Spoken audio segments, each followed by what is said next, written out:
나훔 1장 1절로 8절 함께 교독해서 읽을게요. 니느웨에 대한 경고 곧 엘고스 사람 나훔의 묵시에 그리라.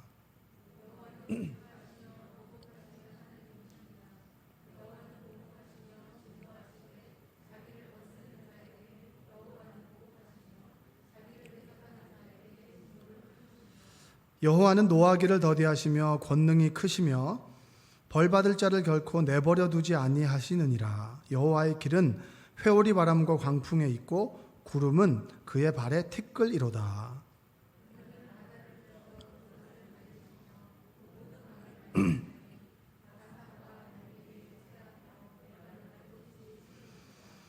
그로 말미암아 산들이 진동하며 작은 산들이 녹고 그 앞에서는 땅 곧 세계와 그 가운데 있는 모든 것들이 솟아오르는도다.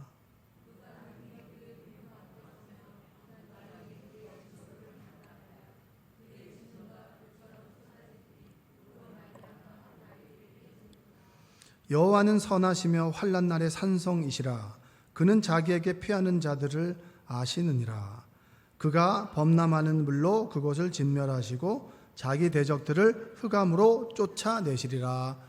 아멘. 우리 다시 한번 주위 분들 보면서 오늘도 은혜 받읍시다라고 인사 한번 하겠습니다. 네.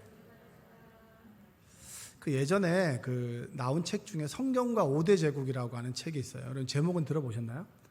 안 들어보셨죠?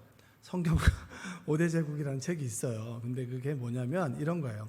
성경 안에 우리가 아는 제국이 있다는 거예요. 첫 번째는 제국으로 발돋움하다가 중간에 꼬꾸라졌던 애굽이라는 나라가 첫 번째 나오고, 두 번째는 뭐냐면 아수르입니다. 아수르. 오늘 주인공이 되는 아시리아, 아수르. 그리고 아수르를 무너뜨리고 이제 절대 강자가 된 나라가 바벨론입니다. 바벨론이고, 그리고 바벨론이 무너지고 헬라, 그 다음에 로마가 이렇게 나오죠. 그래서 예수님 시대에는 로마 시대잖아요. 그렇죠? 그럼 이 성경 한 권 안에 이런 제국의 역사가 다 있다는 거예요. 근데 거기서 얘기하는 핵심은 뭐냐면 날고 긴 제국, 그리고 정말 어마어마한 그런 재물을 가지고 힘을 가지고 있었던 제국이 지금 어디에 있느냐는 거예요. 지금 어디에 있느냐 이런 거죠. 그러면서 하나의 질문은 뭐냐면 그들은 사라졌지만 누구는 살아있다? 하나님의 말씀은 살아있다. 할렐루야. 그러니까 우리의 간절한 기도를 들어주시는 하나님께서 세계를 경영하신다는 거예요. 미국을 흥하게 하시고, 그리고 쇠퇴하게 하시고, 그리고 지극히 작은 나라를 세우시고 무너뜨리는 것은 누구시다? 하나님의 주권이다. 그래서 한번 고백해 보세요. 하나님이 하십니다. 그러니까 우리가 신앙생활을 하면 할수록 깨닫게 되는 것은 뭐냐면 하나님의 크기입니다. 어렸을 때는 나의 조그만 청원에 응답해 주시는 하나님이 큰 하나님이었다면 지금은 뭐예요? 세계 역사를 주무르고 우주의 역사를 만들어 가지고 우주가 생성되고 소멸되는 그 뒷배경에는 누가 있다? 하나님이 계시다. 그게 성경과 5대 제국입니다. 그 책 중에 보면 이런 질문을 합니다. 자, 성경에 나오는 아수르라고 하는 나라는 성경에 나와 있습니다. 그런데 도대체 그 나라는 어디에서 존재했습니까? 이런 질문을 하는 거예요. 그러니까 이란 이라크 쪽에 있었던데 이제 이게 아수르란 나라인데 이 나라가 도대체 성경에만 존재하지 도대체 그 흔적들을 찾아낼 수가 없다라는 질문을 하는 거예요. 그러면서 사람들이 조롱하기로 성경은 거짓말이다. 이런 얘기를 하는 거죠. 이런 질문을 하고 있는 겁니다. 그랬을 때 헤로도토스의 역사에 기록된 것을 보면 아수르는 520년간의 상아시아의 지배자였단 말이에요.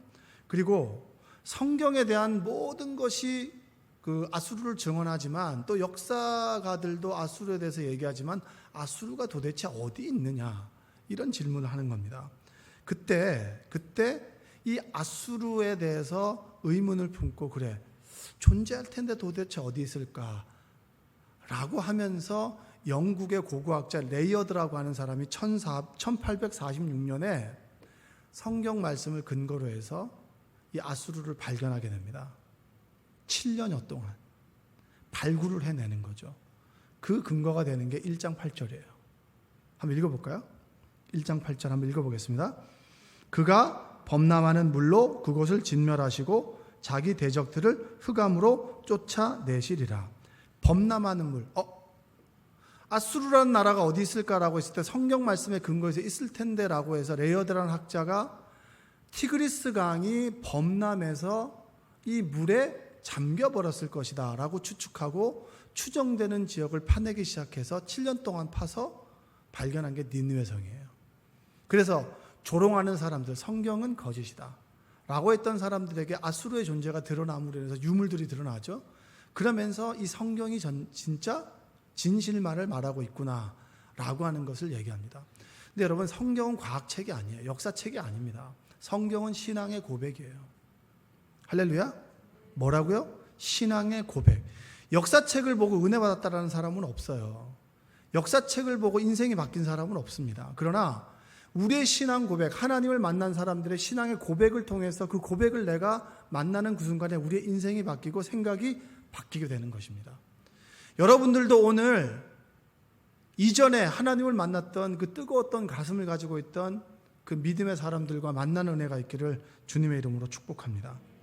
토사가 쌓였어요. 쌓이고 파내서 결국은 니느웨를 발견했어요.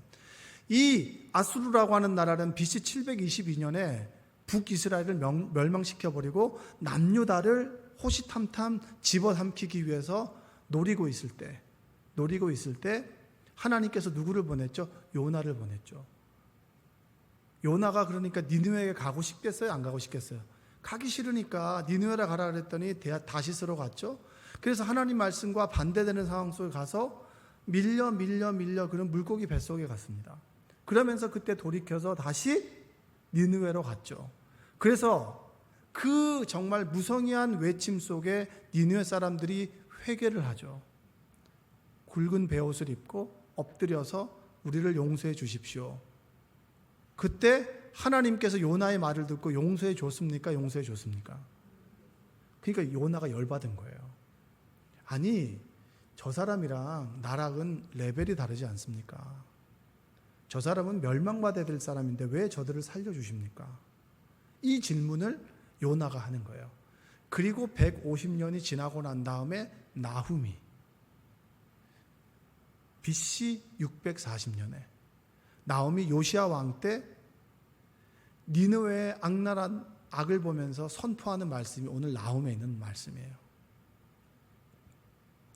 여러분, 하나님 말씀을 듣고 회개하는 것이 은혜입니까? 은혜입니까? 여러분, 여러분에게 아무리 좋은 얘기를 해도 그걸 듣지 않는다면 어떻게 되는 거죠? 그건 소용이 없는 말씀이죠. 오늘 새벽에 새벽기도 오늘 이용권 목사님 말씀을 듣는데 회개 은혜를 얘기를 하시는 거예요. 우리가 너무나 익히 알고 있죠. 하나님 말씀을 들었는데 그 말씀이 너에게 적용이 되는 것이 아니라 나에게 적용이 될 때 우리는 정말로 큰 은혜를 받아요. 하나님 말씀의 한 구절의 말씀을 딱 들었는데 내가 이렇게 말하고 행동했던 것들이 떠오르게 되면서 이렇게 살면 안 되겠구나. 이렇게 살면 안 되겠구나. 하나님께서 은혜를 베풀어 주셔서 제 아내가 수술도 하고 경과도 좋습니다. 너무나 감사하죠. 하나님의 은혜죠. 여러분들이 많이 기도해 주셨습니다. 근데 저의 마음속에는 어떤 마음이 드는지 아세요? 병원에 가면 수많은 아픈 사람들이 있어요. 누군가는 그들을 위해서 기도하겠죠. 근데 그 기도 응답대로 되지 않는 사람들을 보면서 얼마나 마음 아파할까요? 하나님의 은혜를 경험하고 난 다음에 제가 느끼는 것은 뭔지 아십니까? 내가 하나님의 은혜가 필요한 사람들을 위해서 더 기도해야겠구나. 더 그들을 품어줘야겠구나.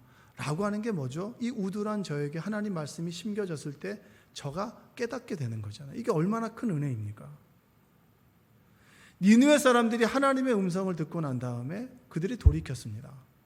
그리고 150년이 지나고 다시 돌아갔죠. 나훔이 멸망을 선포하는 거예요. 너희들이 이제 끝났다.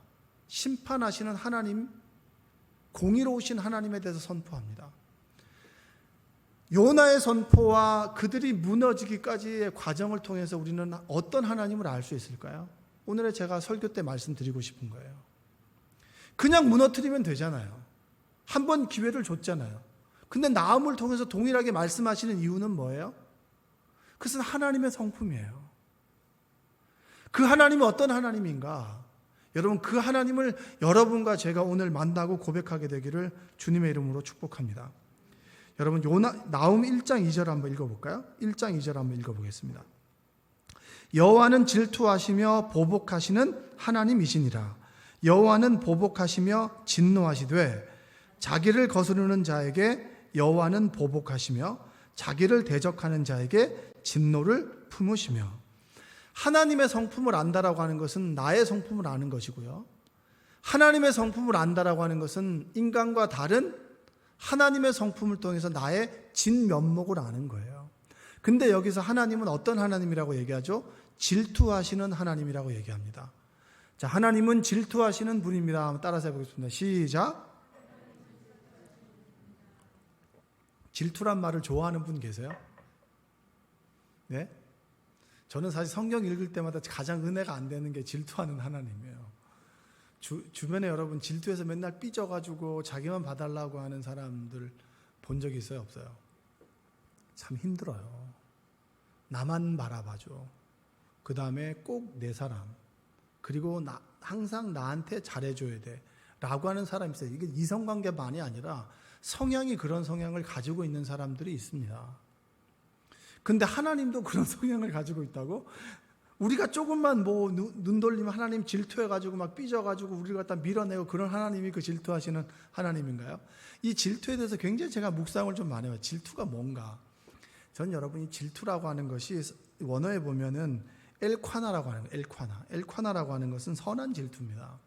그러니까 이걸 다르게 얘기하면 사랑이에요. 사랑인데 이 컵만큼의 사랑이 아니라 이 컵을 넘치는 사랑이에요. 어떤 사랑이라고요? 넘치는 사랑이에요. 사랑이 열이면 되는데 15, 20이기 때문에 넘치는 사랑 때문에 어쩔 수 없는 하나님의 성품을 질투하시는 하나님이라고 성경은 증언해주고 있는 겁니다. 그냥 삐지고 그냥 우리를 바라봐주지 않으면 그냥 돌아서고 토라지는 그런 하나님이 아니라, 속 좁은 하나님이 아니라 우리에 대한 사랑이 넘치고 지나치게 차오르는 그런 사랑을 가지신 분, 그 성품이 바로 질투하시는 하나님이라고 하는 거예요. 출애굽기 34장 14절을 볼까요? 읽겠습니다. 너는 다른 신에게 절하지 말라. 여호와는 질투라 이름하는 질투의 하나님임이니라. 다른 신에게 절하지 말라. 여러분 자녀들이 믿음의 길에서 탈선하면 여러분들이 뭐라고 얘기하겠어요? 너 그러다가 뇌 맞고 돌아온다. 그런 얘기 하잖아요. 하나님 아는 거 다른 거 믿다가 마음고생하고 사람에게 상처받고 그리고 세상에 한번 치이고 아파서 다시 하나님께 돌아오는 시간을 줄이고자 여러분들이 그런 얘기 하죠. 하나님께서는 네가 그 사람 우상을 섬기는 꼴을 못 봐라고 하는 것이 아니라, 그에 대한 사랑이 넘쳐서 네가 그 우상을 쫓아가면 너무나 고생해. 네가 저지른 결과들을 갖다가 네가 책임져야 되는데 그게 너무나 힘들고 아파. 그러니 우상을 섬기지 마. 다른 신을 만들지 마. 그래서 나는 너에 대한 사랑이 차고 넘치는 하나님이야. 그래서 질투의 하나님이라고 얘기를 하는 겁니다. 여러분, 하나님의 넘치는 사랑을 고백하시나요? 저는 매번 그 하나님의 사랑을 느낍니다. 하나님께서 이런 것까지 나를 사랑해 주시나? 제 친구네에 가면 친한 친구들이 있어요. 친한 친구들이 참 좋은 목사들이에요. 제가 생각해도 정말 존경스러운 목사님들이에요. 그래서 전 정말 감사해요. 제 좋은 친구들이 있어서 그 친구들을 자주 만납니다. 자주 만나면 꼭 그 친구가 밥을 사는 친구가 있어요. 그러면 근거리의 법칙이라고 그래가지고 우리 쪽에 오면 제가 밥을 사고요. 그쪽으로 가면 거기서 밥을 사요. 그리고 이제 그 집 가까운 데 가는 거죠. 근데 이제 꼭 그 의정부에서 목회하는 친구가 있는데 그 교회를 가면 밖에서 나가면 가장 좋은 걸 대접해 주고요.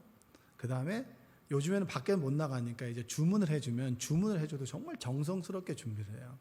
예를 들면 도시락을 딱 준비하면 도시락도 정말 뭐 비싼 건 아니지만 맛있고 정성스럽게 준비가 되었다라는 걸 탁탁탁 쌓아놓고요. 거기다가 수저도 넣고 물도 딱 놔요. 그리고 그 밥을 먹고 난 다음에 뭘 넣냐면 그 음료 있잖아요. 음료를 주문해가지고 냉장고에 탁탁 넣어놔가지고 바로 먹을 수 있게 해줘요. 그러면 그걸 보면 어떤 마음이 들죠? 참 감사하다. 이런 것까지 준비를 해? 라는 마음이 들잖아요. 그건 감동하지 않습니까? 우리가 하나님의 사랑에 감동할 때는 하나님이 이런 것까지 준비해 주시나? 이렇게 작은 것까지 하나님께서 신경 써주시나? 라고 하는 걸 느낄 때 아니겠습니까? 그러면 우리는 하나님의 그 사랑에 감동하게 되는 거죠. 나를 바라볼 때는 그런 작은 감동을 느낄 수 있지만 하나님 아닌 다른 것을 쫓아가다 보면 힘들고 아프고 어려워. 그래서 다른 신을 섬기지 마라 라고 하는 하나님의 사랑의 권면이 바로 이 십계명이에요. 아브라함에 대한 전설이 있습니다. 아브라함이 이제 갈대아 우르를 떠나서 하나님께서 지시하는 땅으로 걸어가고 있었습니다. 그 길이 얼마나 멀겠습니까? 그 길을 가고 있는데 히브리서에 보면 갈 바를 알지 못하는 분들이 몇 분 계신데 일어나라. 자, 갈 바를 알지 못하는 사람 그 상황 속에서 아브라함이 길을 떠난단 말이에요. 여러분들이 타국에 가보셨어요? 타지에 가보셨어요? 모르잖아요.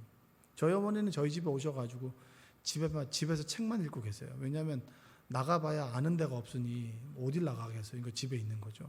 아브라함도 똑같은 거예요. 아브라함도 가라고 했는데 갈 바를 알지 못하고 갔으니까 늘 하나님의 인도하심에 섬세하게 세심하게 귀를 기울여야 되는 거예요. 근데 길을 가다 보니까 갈 바를 알지 못하니까 그래 뭔가를 의지하고 싶으니까 그래 깜깜한 밤에 별이 반짝반짝 빛나는 거예요. 그래 별을 따라가자. 근데 별을 딱 따라갔는데 제 밤에 자고 일어났더니 그 별이 사라졌어요. 별이 사라졌네. 그리고 난 다음에 또 시간이 딱 지났더니 달이 뜨는 거예요. 달이. 별보다 달이 밝으니까 달을 따라가자. 달을 쭉 따라갔어요. 달을 따라갔는데 달이 이게 새벽이 되면 지잖아요. 달이 사라졌네. 그리고 난 다음에 동력에서 해가 딱 떠오르니까 그래 해를 쫓아가자. 그래서 해를 쫓아갔더니 해가 저녁이 되니까 져요. 그때 아브라함이 깨달았어. 별, 달, 해 다 사라지는 거구나. 내가 이것들을 의지할 것이 아니라 하나님을 의지해야지. 하나님은 질투하시는 하나님이야. 하나님을 의지하면 하나님 아닌 다른 것을 의지하게 될 때 하나님께서는 그것을 사라지게 하십니다. 그것은 여러분 우리의 엿먹이라고 하는 것이 아니라 하나님께 돌아오라고 하는 거예요. 여러분은 지금 오늘 하루 무엇을 의지하며 살아가셨습니까? 예배 전에 하나님을 찬양하면서 진정으로 하나님에 대한 믿음의 고백을 드렸나요? 아니면 그냥 붕어가 입을 껌뻑껌뻑 하는 것처럼 그렇게 찬양을 하셨나요? 어떨 때는 감동의 찬양이 되지만 어떨 때는 그냥 아무 생각 없이 찬양을 하시나요? 내가 하나님을 의지하고 하나님을 바라볼 때 그분은 나의 피난처가 되시고 산성이 되십니다. 우리가 하나님을 바라볼 때 그분의 사랑을 올곧게 깨달게 되는 거예요. 여러분들이 차고 넘치고 그리고 우리를 감싸는 그 사랑 안에 거하는 은혜가 있기를 주님의 이름으로 축원드립니다. 우리가 하나님을 바라볼 때 하나님은 보이는 것들을 의지하도록 우리를 인도해 주세요. 하나님의 사람을 통해서 우리를 인도하시고 하나님의 역사를 통해서 우리를 인도하십니다. 이번에 진료를 받으면서 제가 했던 게 있어요. 뭐냐면 저는 의학적인 소견도 모르고 어떻게 치료해야 될지도 몰라요. 그래서 들어가자마자 하나님께 기도했어요. 눈을 뜨고 의사의 입술을 보고 하나님 의사가 오진하지 않도록 바른 판단을 할 수 있도록 주님 도와주십시오. 근데 하나님께서는 그 기도를 들어주셨어요. 그리고 그런 판단을 저는 신뢰해요. 왜냐? 의사가 한 판단이 아니라 보이는 의사를 통해서 하나님께서 역사하셨기 때문입니다. 그래서 세심한 것 하나하나도 하나님의 인도하심이라고 제가 고백할 수 있는 거예요. 여러분, 하나님은 질투하시는 하나님이에요. 차고 넘치는 사랑으로 우리를 인도하 가시는 하나님이 질투하시는 하나님이에요. 그 하나님을 믿고 의지하는 여러분 되시기를 주님의 이름으로 축복합니다. 고백하겠습니다. 하나님은 질투하신 하나님입니다. 두 번째로 하나님에 대해서 우리에게 이야기해 주는 것은 뭐냐면 인내하시는 하나님이에요. 인내하시는 하나님. 자, 우리 나훔 1장 3절을 한번 볼까요? 여호와는 노하기를 더디하시며 권능이 크시며 벌받을 자를 결코 내버려 두지 아니하시느니라. 여호와의 길은 회오리 바람과 광풍에 있고 구름은 그의 발에 티끌이로다. 여러분, 이 아수르라고 하는 나라는 하나님을 거스르는 자들이었습니다. 하나님을 무섭게 여기지 않는 자들이었어요. 그들이 나라를 집어삼키는 나라들마다 그들의 신들은 어떤 신들이었냐면 나무와 돌이었어요. 그러니까 자기가 믿는 신이 그 나무와 돌신보다 우세하다고 생각했고 남유다를 여러분 우습게 봤어요. 니네들이 믿는 하나님이 뭐가 대단하겠어. 북이스라엘도 무너졌는데. 근데 성경에 보면요, 열왕기하 19장에 보면 히스기야 때 아수르가 이 19만 5천 명의 병력을 데리고 18만 5천 명의 병력을 데리고 이 남유다를 쳐들어오게 됩니다. 그때 조롱하죠. 산헤립, 그들의 왕인 산헤립이 하나님을 조롱합니다. 히스기야가 정말 너무 치욕스러운 거예요. 하나님께 나아가서 기도했어요. 그리고 난 다음에 그 기도가 응답이 되어서 하룻밤 저녁에 18만 5천 명이 주의 천사에서 죽음을 당하게 돼요. 근데 이게 여러분, 이게 역사적인 기록에 있습니다. 이게 역사, 이 헤로도토스의 역사 사기에 보면 뭐라고 되어 있느냐면 이 패스트, 쥐에 의해서 그들이 죽었다라고 얘기를 해요. 그렇게 기록이 되어 있어요. 그리고 열왕기하 20장에 보면 아수르가 사라집니다. 산헤립이 아들에 의해서 닛으로 자신의 신전에서 아드람멜렉에게 죽어버려요. 그러면서 여러분 역사의 전면에서 아수르가 사라집니다. 그리고 누가 등장하는 줄 아세요? 바벨론. 하나님을 우습게 여겼죠. 하나님께서 그들의 주력 부대를 쳐버려요. 18만 5천 명이나 기병과 모든 것들이 그들이 죽음에 이르게 되죠. 그러면서 그들은 다른 나라를 집어삼킬 동력들을 다 잃어버리게 됩니다. 그러면서 바벨론을 하나님께서 떠오르게 하시는 거죠. 여러분, 하나님은 차고 넘치는 사랑을 가지고 있지만 차고 넘치는 사랑 반대편에는 하나님은 하나님 말씀의 공의로운 잣대를 가지고 심판하는 하나님을, 그 성품을 가지고 계세요. 넘치는 사랑과 심판 사이에는 뭐가 있는 줄 아십니까? 기다리시고 인내하시는 하나님의 성품이 있어요. 왜 여러분들이 그렇게 죄를 짓고도 이렇게 잘 살아 있는 줄 아십니까? 하나님의 인내 때문이에요. 여러분 자녀들에게 하고 싶은 말이 있지만 열이면 열 다 못하잖아요. 많이 해봐야 5개 하잖아요. 그래도 듣기 싫어하죠. 그러면 여러분 5개는 뭡니까? 기다려주는 거잖아요. 애들이 크면 깨닫게 될 거야. 그렇게 인내하시고 인내하시는 하나님 아닙니까? 어떤 애가 이제 어떤 그 아빠가 애들 데리고 슈퍼를 갔습니다. 슈퍼를 갔는데 애가 계속 자지러지게 우는 거예요. 그러니까 사람들이 계속 쳐다보는 거죠. 사야 될 건 사야 되는데 나갔다 들어오는데 계속 애가 들어오면 자지러지고 우는 거예요. 그래서 애가 두드리면서 혁수야 이제 진정해라, 혁수야 진정해라, 계속 애를 달래는 거예요. 그러니까 옆에 있는 아주머니가 정말 저 남편은 대단하다. 저렇게 자지러지게 울면 애를 막 때릴 법한데 그렇게 참으면서 애가 혁수야 진정해라, 혁수야 진정해라 그러는 거예요. 그래서 그 엄마가 계산할 때 아이고 참 대단하다고, 애 어떻게 이렇게 잘 다루냐고, 애 이름이 혁수인가 보죠 그랬더니 그 아빠가 혁수는 제 이름입니다. 애를 갖다 얼마나 혼내고 싶은데 이제 자기 스스로 참아라 그러는 거죠. 애를 키워본 분은 그런 게 있잖아요. 하나님의 성품도 그렇지 않겠습니까? 150년 동안 하나님을 기다리셨어요. 이스라엘 민족에게는요, 아수르의 심판이 위로가 됩니다. 그래서 나움이란 뜻은 위로란 뜻이에요. 그러나 그들에게 위로해 주기 위해서 그들을 심판하는 건 아니에요. 하나님은 아수르가 하나님 보기에는 악랄한 죄인이었지만 그래도 돌이키기를 기다리는 그런 하나님의 성품을 가지고 계셨어요. 전 여러분들이 하나님의 인내의 성품을 닮아가기를 주님의 이름으로 축복합니다. 나훔 3장 2절과 4절 한번 읽어볼까요? 그들이 어떤 죄와 악을 쌓았는지 한번 읽어보겠습니다. 휙휙하는 채찍 소리, 윙윙하는 병거 바퀴 소리, 뛰는 말 달리는 병거, 충돌하는 기병, 번쩍이는 칼, 번개 같은 창, 죽임당한 자의 때, 죽음의 큰 무더기, 무수한 시체여 사람이 그 시체에 걸려 넘어지니 이는 마술에 능숙한 미모의 음녀가 많은 음행을 함이라. 이게 아수르예요. 그가 그의 음행으로 여러 나라를 미혹하고 그의 마술로 여러 족속을 미혹하느니라. 그들은 심판받아서 마땅한 민족이었습니다. 그러나 요나부터 나훔까지 기다려줬고, 그리고 나훔을 통해서도 경고의 말씀을 줬다라고 하는 건 뭐예요? 돌이킬 수 있는 시간을 준 거예요. 하나님께서 여러분들을 부르실 때 기다려주시죠. 그 기다려주는 것이 하나님의 넘치는 사랑입니다. 하나님의 넘치는 사랑이 있기에 우리를 기다려주시고 안아주시고 포용해주시고 수용해주시는 거예요. 내가 무언가 되게 잘나서 그런 게 아닙니다. 하나님께서 우리를 기다려주시고 인내해 주실 때 그 하나님의 은혜를 깨닫는 은혜가 있기를 주님의 이름으로 축복합니다.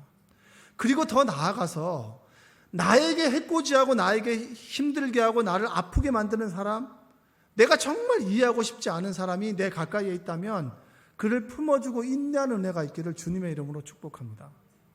마음에 안 들면 제 주변에도 정말 바보 같은 사람들이 많아요. 그렇게 자신을 갖다 이용하는데도 그렇게 해주는 사람이 있어요. 그리고 마음 아파하는 사람이 있어요. 그래, 난 그렇게 하지마 그렇지만 저도 그 상황이 되면 그렇게 할 것 같아요. 왜냐, 하나님의 마음을 아는 사람이니까. 아이고, 저 사람 내가 저렇게 안 해주면 누가 해주나. 하나님도 나한테 그렇게 하셨는데 어느 순간에 보니까 그 사람이 나와 똑같은 사람인 거예요. 나도 그랬거든요. 나도 나만 생각했고 나도 내 배만 부르면 된다고 생각했거든요. 그런데 하나님은 그런 나를 사랑해 주시고 기다려 주셨어요. 우리에게 필요한 것이 뭔지 아십니까? 기다려 주는 겁니다. 저는 제가 좋아하는 말이 있어요. 설교 때도 했는데 기다림은 길을 엽니다. 기다리다 보면 길이 열려요. 저희 자녀들에게도 제가 해주고 싶은 말이고, 그리고 믿음의 길을 살아가는 여러분들에게도 하나님 안에서 기다린다면 분명한 하나님의 때 하나님의 길을 열어주신다라고 하는 겁니다. 그러나 우리의 대부분은 그 길을 참지 못하고 서둘러서 이스마엘을 만들죠. 기다리면 이삭인데. 서둘러서 분쟁을 만들고 서둘러서 문제를 만드는 것이, 서두르면 이스마엘이고 기다리면 이삭이에요. 이삭은 기쁨 아니겠습니까? 여러분, 아브라함이 끊임없이 하염없이 기다렸다면 그는 정말 온전한 이삭의 기쁨을 누렸을 것입니다. 그런데 그는 기다리지 못했어요. 그래서 이스마엘을 낳았죠. 그래서 이스마엘과 이렇게 고통 속에 우리가 있는 거 아니겠습니까? 근데 우리도 똑같지 않아요? 감사한 건 뭔지 아십니까? 우리는 끊임없이 기다리지 못해서 이스마엘을 낳지만 그럼에도 불구하고 이삭을 주시는 하나님이에요. 그 하나님이 인내하신 하나님 아니겠습니까? 네가 저도 그런 게 있어요. 저도 어느 순간 팍 잘라버리는 게 있어요. 그러다가 다시 이렇게 제초를 하지만 막 화가 날 때가 있거든요. 이렇게 제초를 취했는데도 그걸 모르고 막 잔머리 굴려서 하는 사람들이 있잖아요. 근데 어느 순간에 보면 내가 그런 거예요. 내가 하나님 앞에서 얼마나 잔머리를 굴립니까? 온전한 헌신, 온전한 희생, 내가 하나님께 시간과 마음과 물질을 드리는 것을 얼마나 우리가 머리를 씁니까? 그럼에도 불구하고 하나님은 기다리고 넘치는 사랑을 부어주셔서 오늘의 나를 만들어 주셨다. 그 하나님을 믿는다면 그 하나님의 성품이 나의 성품이 되어야 되지 않겠습니까? 기다리면 길을 엽니다. 지금 우리가 이곳에 있는 것은 하나님의 기다림 때문입니다. 오늘 나훔을 통해서 여러분에게 권면드리고 싶은 것, 질투하신 하나님, 차고 넘치는 사랑으로 우리를 품어주시는 하나님, 그 차고 넘치는 사랑이 우리를 인내하게 하신다. 우리를 기다려 주신다. 여러분들도 여러분이 만나는 그 사람들을 차고 넘치는 사랑으로 품어주는 은혜가 있기를 주님의 이름으로 축복합니다. 그리고 하나님의 사랑으로 기다려주는 은혜가 있기를 원해요. 기다리면 길이 열리고, 기다리면 하나님을 볼 수 있고, 기다리면 우리가 어느 순간에 하나님의 성품을 닮아갈 수 있다고 하는 것 잊지 않는 여러분 되시기를 주님의 이름으로 축복합니다. 기도하겠습니다. 사랑과 은혜가 풍성하신 아버지 하나님 감사합니다. 하나님께서 우리를 불러주셨습니다. 아수르는 당연히 멸망해야 될 나라죠. 그런데 하나님은 그를 넘치는 사랑으로 기다려 주셨습니다. 그리고 나음을 보냈고 요나를 보냈습니다. 하나님, 하나님의 기다림이 있기에 오늘 우리가 여기 있듯이 나도 다른 사람들을 대할 때 기다려주는 은혜가 있게 하시고 인내가 있게 하시고 넘치는 사랑으로 품어주도록 우리를 인도하여 주시옵소서. 예수님의 이름으로 기도합니다. 아멘.